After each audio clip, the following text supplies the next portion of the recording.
ಸ್ವಾಭಿಮಾನಿ ನ್ಯೂಸ್ಗೆ ಸ್ವಾಗತ. ಇಂದಿನ ಪ್ರಮುಖ ಸುದ್ದಿಗಳು. ಮಲೆನಾಡಿನ ಪರಂಪರೆಯ ಸವಿರುಚಿಯ ಅಡಿಗೆ ಪದಾರ್ಥಗಳನ್ನು ದೇಶ ವಿದೇಶಗಳಿಗೆ ಪರಿಚಯಿಸುವ SLN ಸ್ವಾದಿಷ್ಟ ಒಂದು ಹೆಜ್ಜೆ ಮುಂದಿಟ್ಟಿದ್ದು, ಸಾಗರದ ವರದಶ್ರೀ ಸಭಾಂಗಣದಲ್ಲಿ ತನ್ನ ಹೊಸ ಉತ್ಪನ್ನಗಳ ಲೋಕಾರ್ಪಣೆ ಜೊತೆಗೆ ಸಾಗರದಲ್ಲಿ ತನ್ನ ವ್ಯಾಪಾರ ಮಳಿಗೆಯನ್ನು ತೆರೆಯುವ ನಿಟ್ಟಿನಲ್ಲಿ ಬಗೆ ಬಗೆಯ ಪದಾರ್ಥಗಳನ್ನು ಶನಿವಾರ ಬಿಡುಗಡೆಗೊಳಿಸಿತು. ಹೊರನಾಡು ಅನ್ನಪೂರ್ಣೇಶ್ವರಿ ದೇವಾಲಯದ ಧರ್ಮದರ್ಶಿ ಭೀಮೇಶ್ವರ ಜೋಶಿ ದಂಪತಿಗಳು ಈ ಕಾರ್ಯಕ್ರಮದಲ್ಲಿ ದೀಪ ಬೆಳಗಿಸುವ ಮೂಲಕ ಉತ್ಪನ್ನಗಳನ್ನು ಬಿಡುಗಡೆಗೊಳಿಸಿದರು. ಹಾಗಲಕಾಯಿ ಪಲ್ಯ, ದೊಡ್ಲಿಕಾಯಿಯ ಉಪ್ಪಿನಕಾಯಿ, ದೊಡ್ಡಪತ್ರೆ ಸೊಪ್ಪಿನ ಗೊಜ್ಜು, ಕೆಸವಿನ ಸೊಪ್ಪಿನ ಕರ್ಕಲಿ, ಈರುಳ್ಳಿ ಗೊಜ್ಜು ಸೇರಿದಂತೆ ಬಗೆ ಬಗೆಯ ಪದಾರ್ಥಗಳು ಲೋಕಾರ್ಪಣೆಗೊಳಿಸಲಾಯಿತು. ಈ ಸಂದರ್ಭದಲ್ಲಿ ಭಾರತೀಯ ಪ್ರಧಾನಮಂತ್ರಿಗಳ ವೈಜ್ಞಾನಿಕ ಕಚೇರಿಯ ವಿಜ್ಞಾನಿಗಳಾದ ಸಿಂಧೂರ ಗಣಪತಿ, ಆಫ್ಕೋಸ್ನ ಹಿರಿಯರಾದ ಹರನಾಥ್ ರಾವ್, ಶಿವಪ್ಪನಾಯಕ ತೋಟಗಾರಿಕಾ ವಿಶ್ವವಿದ್ಯಾನಿಲಯದ ಕುಲಪತಿ ಜಗದೀಶ್, ಜಿಲ್ಲಾ ಕೈಗಾರಿಕಾ ಸಂಸ್ಥೆಯ ಸುರೇಶ್, ಯೂನಿಯನ್ ಬ್ಯಾಂಕ್ನ ವಿಶುಕುಮಾರ್, ಜಿಲ್ಲಾ ತೋಟಗಾರ್ಸ್ನ ಜಂಟಿ ನಿರ್ದೇಶಕ ಸಂಜಯ್, ಸುನಿಲ್, SLN ಸಂಸ್ಥೆಯ ಮಾಲೀಕರಾದ ಪ್ರತಿಭಾ, ತ್ರಯಂಬಕ್ ಸೇರಿದಂತೆ ಪ್ರಮುಖರಿದ್ದರು.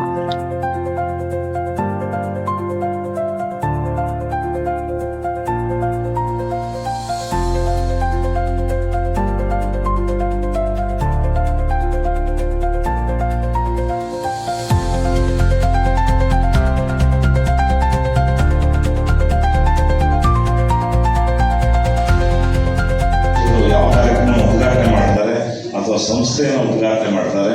ಅದೆಲ್ಲವೂ ಕೂಡ ಯಶಸ್ಸಿನ ಹಂತವನ್ನು ತಲುಪಿದೆ. ಒಂದು ವಿಶೇಷ ಅಂತಂದರೆ ಈ SLN ಪ್ರಾಡಕ್ಟ್ಸ್ನ ಫಸ್ಟ್ ಒಂದು 6 ಸಂಸ್ಕರಣೆಯನ್ನು ಪ್ರತಿಭಾ ಮತ್ತು ಅವರ ಯಜಮಾನರು ತಯಾರು ಮಾಡಿದಾಗ ಒಂದು ಸಣ್ಣ ಮನೆಯಲ್ಲಿ ಅದಕ್ಕೆ ಮೊಟ್ಟ ಮೊದಲು ಅದಕ್ಕೆ ಪೀಠಿಗೆ ಹಾಕಿ ಅದಕ್ಕೆ ಆಶೀರ್ವಾದ ಮಾಡಿರ್ತಕ್ಕಂಥವ್ರು ನಿಮ್ಮೆಲ್ಲರಿಗೂ ಪೂಜ್ಯರಾಗಿರ್ತಕ್ಕಂಥ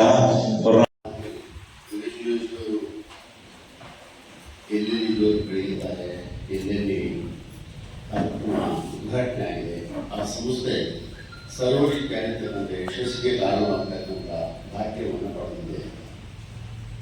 ಅದೆಲ್ಲವೂ ಕೂಡ ಜಗನ್ಮಾತೆಯ ಜಗತ್ತನೆಯ ಆಹಾರದ ಅಧಿದೇವತೆ ಆಗಿರ್ತಕ್ಕಂಥ ಅನ್ನಪೂರ್ಣೇಶ್ವರಿಯ ಕೃಪೆ ಈ ಸಂಸ್ಥೆ ಮತ್ತು ಸಂಸ್ಥೆಯ ಯಜಮಾನರಿಗೆ ಸಂಪೂರ್ಣವಾಗಿ ಪ್ರಾಪ್ತವಾಗತಕ್ಕಂಥ ಭಾಗ್ಯ ಸಿಕ್ಕಿದೆ. ಅದರ ಪರಿಣಾಮ ಆ ಸಂಸ್ಥೆ ಎತ್ತರಕ್ಕೆ ಬೆಳೀತಕ್ಕಂಥ ಸೌಭಾಗ್ಯಕ್ಕೆ ಕಾರಣವಾಗಿದೆ. ನಮ್ಮಲ್ಲಿ ಭಾರತದ ಆಹಾರ ಪದ್ಧತಿಯಲ್ಲಿ ಬಹಳ ವಿಶೇಷಗಳಿದ್ದಾವೆ. ಆ ವಿಶೇಷತೆಗಳಿಗೆ ಪ್ರತಿ ಮಾಸಕ್ಕೆ ಯಾವ್ಯಾವ ರೀತಿಯಾದಂಥ ಆಹಾರ ಪದಾರ್ಥಗಳನ್ನು ಉಪಯೋಗಿಸಬೇಕು ಅನ್ನುವಂಥದ್ದನ್ನು ನಮ್ಮ ಆರೋಗ್ಯ ಜ್ಞಾನ ವಿಧಾನ ನಮಗೆ ಬಹಳ ಸ್ಪಷ್ಟವಾಗಿ ಹೇಳಿಕೊಡ್ತದೆ. ಆಯುರ್ವೇದದಲ್ಲೂ ಕೂಡ ಬಹಳ ವಿಶೇಷವಾಗಿ ಅದನ್ನು ಸ್ಪಷ್ಟಪಡಿಸ್ತಾರೆ. ಈ ಮಳೆಗಾಲದ ಸಂದರ್ಭಗಳಲ್ಲಿ ಗೆಡ್ಡೆ ಗೆಣಸುಗಳನ್ನು ತೆಗೆತಕ್ಕಂಥ ವ್ಯವಸ್ಥೆಯನ್ನು ಮಾಡಿಕೊಡ್ತಕ್ಕಂಥದ್ದು, ಒಂದೊಂದು ಮಾಸಕ್ಕೆ ಯಾವ ಆಹಾರ ಪದಾರ್ಥಗಳನ್ನು ನೀವು ಉಪಯೋಗಿಸ್ಕೊಳ್ತಕ್ಕಂಥ ವ್ಯವಸ್ಥೆ ಮಾಡಿಕೊಡ್ತೀವೋ ಅಷ್ಟು ನಮ್ಮ ಆರೋಗ್ಯ ಉತ್ಕೃಷ್ಟವಾಗಿರ್ತಕ್ಕಂಥ ವ್ಯವಸ್ಥೆಗೆ ಕಾರಣ ಮಾಡಲಿಕ್ಕೆ ಸಾಧ್ಯವಾಗುತ್ತೆ. ಮಾನಸಿಕ ಆಹಾರವನ್ನ ಅಥವಾ ಮಾನಸಿಕ ಸ್ಥಿತಿಯನ್ನು ಚೆಂದಾಗಿ ಇಟ್ಟುಕೊಳ್ತಕ್ಕಂಥ ವಾತಾವರಣ ಇತ್ತು ಅಂದರೆ ಮನಸ್ಸು ಸದಾ ಪ್ರಫುಲ್ಲವಾಗಿರ್ತದೆ, ಸಂತೋಷವಾಗಿರ್ತದೆ. ಕೆಲವೊಂದು ವಿಚಾರಗಳನ್ನ ನಂಬಿಕೆ ನಾವು ಹೇಳ್ತಾ ಇರ್ತೀವಿ. ಒಂದು ಸೈಂಟಿಫಿಕ್ ಆಗಿ ಹೇಳ್ತೀವಿ, ಅನ್ಸೈಂಟಿಫಿಕ್ ಆಗಿ ಕೆಲವರು ಹೇಳ್ತೀವಿ. ಅವರ ಪ್ರಾಡಕ್ಟ್ಸ್ಗಳನ್ನ ಅವರ ಫ್ಯಾಕ್ಟ್ರಿ ಹೋಗಿ ನಾವೆಲ್ಲ ವಿಸಿಟ್ ಮಾಡಿ, ನಮ್ಮ ಕೇಂದ್ರ ಸರ್ಕಾರದ ಒಂದು ಸಂಸ್ಥೆ ಇದೆ, ಅಟಾರಿ ಇದೆ, ಆ ಡೈರೆಕ್ಟರ್ ಸಹ ಕರ್ಕೊಂಡು ಬಂದು ಅವ್ರಿಗೆ ಪರಿಚಯ ಮಾಡಿಸ್ತೀವಿ. ಅವ್ರು ಬಹಳಷ್ಟು ಮೆಚ್ಚಿಕೊಂಡು ಸಣ್ಣ ಪ್ರಮಾಣದಲ್ಲಿ ಒಂದು ನಿರ್ದಿಷ್ಟ ಪ್ರದೇಶದಲ್ಲಿ ಉತ್ಕೃಷ್ಟವಾದ ಆಹಾರ ಪದಾರ್ಥಗಳನ್ನು ತಯಾರು ಮಾಡಿ ಎಲ್ಲರಿಗೂ ಹಂಚುವುದು ಅವ್ರು ಮಾಡ್ತಾ ಇದ್ದಾರೆ. ಅದು ಚೆನ್ನಾಗಿ ಬೆಳೀತಾ ಇದೆ. ಅದೇ ರೀತಿ ಅವರ ಹಿಂದೆ ನಾವೆಲ್ಲ ಇದ್ದೇವೆ. ಮಲೆನಾಡು ಅಂತ ಹೇಳಿದ್ರೆ ಒಂದು ವಿಶಿಷ್ಟವಾದ ಪರಿಸರ, ಮತ್ತೆ ಇಲ್ಲಿ ವಿಶಿಷ್ಟವಾದ ಆಹಾರ ಪದ್ಧತಿಗಳು.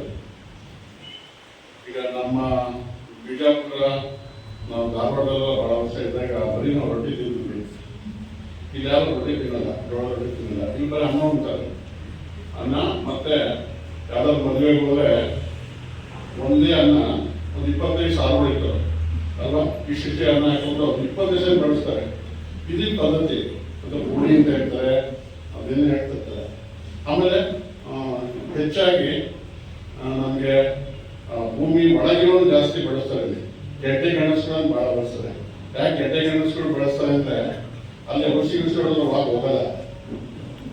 ಅವು ಗೆಡ್ಡೆ ಗೆಣಸುಗಳು ಮತ್ತೆ ಕಸವಾಗಿರ್ಬೋದು, ಆಮೇಲೆ ಒಂದು ಯಾವುದೇ ವಿಷಯಕ್ಕೂ ಕೂಡ ಕೆಲಸ ಮಾಡ್ತಕ್ಕಂಥ ಕೆಲಸ ಅನೇಕ ಅಧಿಕಾರಿಗಳನ್ನ ರಾಜ್ಯ ಮತ್ತು ಭಾರತದ ಅಧಿಕಾರಿಗಳನ್ನು ಬಹಳ ಪರಿಚಯ ಇದ್ದೇವೆ. ಹಾಗಾಗಿ ಅವರು ಕೂಡ ನನ್ನ ಸ್ನೇಹಿತರು. ಹೀಗೆ ಮತ್ತೆ ತಮ್ಮೆಲ್ಲರೂ ಇಲ್ಲಿ ಭಾಗವಹಿಸಿರ್ತಕ್ಕಂಥ ತಮ್ಮ ಮುಂದಿರ್ತಕ್ಕಂಥ ಎಲ್ಲ ಬಂಧುಗಳು, ನನಗೂ ಒಂದು ಅದೃಷ್ಟವೇ ಇದು. ಈ ಸ್ವಾದಿಷ್ಟ ಇದರ ಈ ಸಮಾರಂಭದಲ್ಲಿ ಭಾಗವಹಿಸಿ ಮಾತಾಡಲಿಕ್ಕೆ ಅವಕಾಶವಾದಂತು ಭೀಮೇಶ್ವರ ಜೋಶಿ ಅವರ ಜೊತೆಗೆ ನಮ್ಮ ಶಿವಪ್ರಕಾಶ್ ಅವರ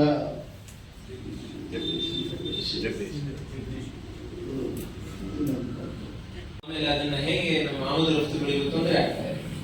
ಅದಕ್ಕಾಗಿ ಒಂದು ಕಾರ್ಯಕ್ರಮನ ಮಾಡಲಿಕ್ಕೆ ಪ್ರಯತ್ನ ನಡೀತಾ ಇದೆ. ನಿಮ್ಮ ಯಾವುದೇ ರೀತಿಯ ಈ ಥರದ್ದಿದ್ರೆ ದಯವಿಟ್ಟು ಕೇಳಲಿಕ್ಕೆ ನಾನು ಸದಾ ಸಿದ್ಧ. ಅದನ್ನ ಆದಷ್ಟು ನನ್ನ ಕೈಯಿಂದ ಹೇಗಾಗುತ್ತೋ ಹಾಗೆ ಮಾಡ್ತೀನಿ. ಇದು ನೀವು ಹೇಳ್ದಂಗೆ ಸಾಗರದೊಳಗೆ ನಾನು ಹೊರದಳ್ಳಿಯ ಪಕ್ಕ ಹಳ್ಳಿಯಲ್ಲಿ ಬೆಳೆದಿದ್ದು. ಅದರಿಂದ ಈ ಮಂಗನ ಕಾಯಿಲೆಗೆ ಅದಕ್ಕೊಂದು ಹೊಸ ಲಸಿಕೆಯನ್ನು ತಯಾರು ಮಾಡೋದಕ್ಕೆ ಕೆಲಸ ನಡೀತಾ ಇದೆ. ಇನ್ನೊಂದು ವರ್ಷದಲ್ಲಿ ಹೋಗ್ತೀವಿ ಮುಂದೆ ಅದು ಬಂದು, ಯಾಕಂದ್ರೆ ಪೂರ್ತಿ ಟೆಸ್ಟ್ ಎಲ್ಲ ಆಗಬೇಕು, ಹೊಸದಾಗಿ ವ್ಯಾಕ್ಸಿನ್ ತಯಾರು ಮಾಡೋದು. ಇದನ್ನ ನಿಮ್ಮನ್ನೆಲ್ಲ ನೋಡಿ ಇದರ ಕೆಲಸ ನೋಡಿ ತುಂಬಾ ಸಂತೋಷ ಆಯ್ತು. ಹೀಗೆ ಮುಂದುವರಿಯುವುದು ಈ ಮಲೆನಾಡಿನ ವೈದ್ಯ ಪ್ರಾಡಕ್ಟ್ಗಳು ಮುಂದೆ ಬರೀ ನಮ್ಮ ದೇಶ ಒಂದೇ ಅಲ್ಲ, ಬೇರೆ ದೇಶಗಳಿಗೂ ಗೊತ್ತಾಗುವಂತೆ ಆಗಲಿ ಅಂತ ಹೇಳ್ತಾ ಪ್ರತಿಭಾ ಅಂತ SLN ಸ್ವಾದಿಷ್ಟ ಅಂತ ನಮ್ಮದು ಪ್ರಾಡಕ್ಟ್ ಬ್ರ್ಯಾಂಡ್ ನೇಮ್ ಬಂದು ನಾವಿವಾಗ ಹೊಸದಾಗಿ ಈರುಳ್ಳಿ ಗೊಜ್ಜು ಮತ್ತು ಕೆಸುವಿನ ಸೊಪ್ಪು ಅದ್ರದ್ದು ಗೊಜ್ಜು ಮತ್ತು ದೊಡ್ಡಪತ್ರೆ ಅಂತ ಅದ್ರದ್ದು ಗೊಜ್ಜು ಮತ್ತು ದೊಡ್ಲಿಕಾಯಿ ಅದ್ರದ್ದು ಸೂರ್ಮೆಣ್ಸು ಬಳಸಿ ಉಪ್ಪಿನಕಾಯಿ, ಹಾಗಲಕಾಯಿ ಅನ್ನೋದು ಪಲ್ಯ, ಡ್ರೈ ಪಲ್ಯ, ಇದಿಷ್ಟನ್ನು ಲಾಂಚ್ ಮಾಡಿದ್ದೀವಿ ಇವತ್ತು ನಾವು ಮಾರ್ಕೆಟಲ್ಲಿ. ಒಟ್ಟು ಟೋಟಲ್ ಆಗಿ ಒಂದು 30 ಪ್ರಾಡಕ್ಟ್ಸ್ ಇದೆ. ಅದರೊಳಗೆ ಮಸಾಲೆ ಪುಡಿಗಳು, ಚಟ್ನಿ ಪುಡಿ, ರಸಂ, ಸಾಂಬಾರು ಆ ಥರ ಎಲ್ಲ ಇದೆ. ಹಾಗೆ ರೆಡಿ ಟು ಈಟಲ್ಲಿ ಇದೆ, ರೆಡಿ ಟು ಕುಕ್ಕಲ್ಲಿ ಇದೆ, ರೆಡಿ ಟು ಸರ್ವ್ ಅಲ್ಲಿ ಪುಳಿಯೋಗರೆ ಗೊಜ್ಜು ಕೂಡ ಇದೆ ನಮ್ಮದು, ಪುಳಿಯೋಗರೆ ಪೌಡರ್. ಮತ್ತು ಕಷಾಯದಲ್ಲಿ ಇನ್ಸ್ಟೆಂಟ್ ಕಷಾಯನ ಮಾಡಿದ್ದೀವಿ. ಜಸ್ಟ್ ಅದನ್ನು ಪೌಚನ್ನು ಓಪನ್ ಮಾಡಿಬಿಟ್ಟು ಬಿಸಿನೀರಲ್ಲಿ ಹಾಕಿ ಯೂಸ್ ಮಾಡೋದು, ಆ ಥರ ಇನ್ಸ್ಟೆಂಟ್ ಕಷಾಯ ಮಾಡಿದ್ದೀವಿ. ಈ ಥರ ನಮ್ಮದು ತುಂಬ ವೆರೈಟೀಸಲ್ಲಿ ಪ್ರಾಡಕ್ಟ್ಸ್ ಇದೆ. ಬೆಂಗಳೂರು, ಮೈಸೂರು, ನಾವು 2021 ಆ ಟೈಮಲ್ಲಿ ಸ್ಟಾರ್ಟ್ ಮಾಡಿರೋದು. ಸಂಸ್ಥೆ ಬಂದು ಇಲ್ಲಿಗೆ 4 ವರ್ಷ ಆಯಿತು. ಈಗ ನಾವು PMFMEನ ಸಹಾಯ ತಗೊಂಡು ನಾವು PMFMEಯಿಂದ ಲೋನ್ ತಗೊಂಡು ನಾವು ಫ್ಯಾಕ್ಟ್ರಿದಲ್ಲಿ ಎಲ್ಲ ಮಿಷಿನರೀಸ್ ಎಲ್ಲ ಹಾಕಿದ್ವಿ ನಾವು. ಈಗ ನಾವು ಆಲ್ಮೋಸ್ಟ್ ಶಿವಮೊಗ್ಗ ಮತ್ತು ಮೈಸೂರು, ಬೆಂಗಳೂರು ಎಲ್ಲ ಕಡೆ ಪ್ರಾಡಕ್ಟ್ಗಳನ್ನು ಕಳಿಸ್ತಾ ಇದ್ದೀವಿ. ಹಾಗೆ ಕೆಲವರು ಫಾರಿನ್ಗಳಿಗೆ ಹೋಗುವಾಗ ನಮ್ಮ ಪದಾರ್ಥಗಳನ್ನು ತಗೊಂಡು ಹೋಗ್ತಾ ಇದ್ದಾರೆ. ಅವರು ಹಾಗೆ ಕ್ಯಾರಿ ಮಾಡ್ತಾ ಇರೋದು. ನಾವಿನ್ನೂ ಎಕ್ಸ್ಪೋರ್ಟ್ ಸ್ಟಾರ್ಟ್ ಮಾಡಿಲ್ಲ. ಮತ್ತು ನಮ್ಮದು ಓನ್ ವೆಬ್ಸೈಟ್ ಕೂಡ ಇದೆ. ಡೆಲ್ಲಿ, ನೋಯ್ಡಾ, ಪೂನಾ ತುಂಬ ಕಡೆಯಿಂದ ಆನ್ಲೈನ್ ಆರ್ಡರ್ಸ್ ಬರುತ್ತೆ. ಪ್ರೊಫೆಷನಲ್ ಕೊರಿಯರ್ ಟೈಅಪ್ ಮಾಡ್ತಾ ಇದ್ದೀವಿ. ಸೊ ಕೊರಿಯರ್ ಮುಖಾಂತರ ನಾವು ಡೋರ್ ಡೆಲಿವರಿ ಪ್ರತಿಯೊಬ್ಬ ಕಸ್ಟಮರ್ಗೂ ರೀಚ್ ಮಾಡಿಸ್ತಾ ಇದ್ದೀವಿ. ಕೂಡ ಜನರಿಂದ ತುಂಬ ಚೆನ್ನಾಗಿದೆ. ನಾವು ಇನ್ಸ್ಟೆಂಟ್ ಕಷಾಯ ತಂದಾಗ ನಾವು ಅದು ಪ್ಲ್ಯಾನ್ ಇದ್ದಿದ್ದು ಆ್ಯಕ್ಚುಲಿ ಕಫು ಮತ್ತು ಈ ಕೋಲ್ಡ್ ಪ್ರಾಬ್ಲಮ್ ಇರೋರಿಗೆ ಆ ಥರ ಅವರಿಗೆ ಹೆಲ್ಪ್ ಆಗಲಿ ಅಂತ. ಬೆಂಗಳೂರು ತುಂಬ ಮಾರ್ಕೆಟ್ ಇದೆ ಅದಕ್ಕೆ, ಮತ್ತು ತುಂಬ ಒಳ್ಳೆಯ ರೆಸ್ಪಾನ್ಸ್ ಬರ್ತಾ ಇದೆ ಕಸ್ಟಮರ್ಸಿಂದ. ಹಾಗೆ ಇದನ್ನು ಕೂಡ ನಮ್ಮಲ್ಲಿ ಮಲೆನಾಡಿನ ವಿಶೇಷ ಪದಾರ್ಥಗಳಾಗಿತ್ತು. ನಾವು ಕೆಲವು ಈ ಕೆಸುವಿನ ಸೊಪ್ಪು ಇದೆಲ್ಲ ನಮಗೆ ಮಳೆಗಾಲದಲ್ಲಿ ಮಾತ್ರ ಸಿಗ್ತಿತ್ತು, ತುಂಬ ಅಪರೂಪಕ್ಕೆ ನಾವು ತಿಂತಿದ್ವಿ ಅನ್ನೋ ಒಂದಾಗಿತ್ತು. ಮತ್ತು ಬೆಂಗಳೂರಲ್ಲಿ ಇರೋವಂಥವ್ರಿಗೆಲ್ಲ ಮಳೆಗಾಲ ಟೈಮಲ್ಲಿ ಅವ್ರು ಇಲ್ಲಿ ಬಂದರೆ ಮಾತ್ರ ಸಿಗ್ತಿತ್ತು, ಮತ್ತು ಸಿಗ್ತಿರ್ಲಿಲ್ಲ ಆ ಥರ. ಈ ಈಗ ನಾವು ಅದು ಎಲ್ಲ ಕಡೆ ಸಿಗೋ ಹಾಗೆ ಮಾಡಿದ್ದೀವಿ, ಎಲ್ಲ ಟೈಮಲ್ಲೂ ಸಿಗೋ ಹಾಗೆ ಮಾಡಿದ್ದೀವಿ. ಜನ ಹೀಗೆ ನಮಗೆ ಪ್ರೋತ್ಸಾಹ ಕೊಡ್ತಾ ಇರಲಿ, ನಮ್ಮನ್ನು ಹೀಗೆ ಅವರ ಒಳ್ಳೆ ಕಮೆಂಟ್ಸಿಂದ ಮತ್ತು ಒಳ್ಳೆ ಪರ್ಚೇಸಿಂದ ನಮ್ಮನ್ನು ಹೀಗೆ ಸಪೋರ್ಟ್ ಮಾಡ್ತಾ ಇರಲಿ ಅಂತ ನಾನು ಹೇಳ್ತೀನಿ.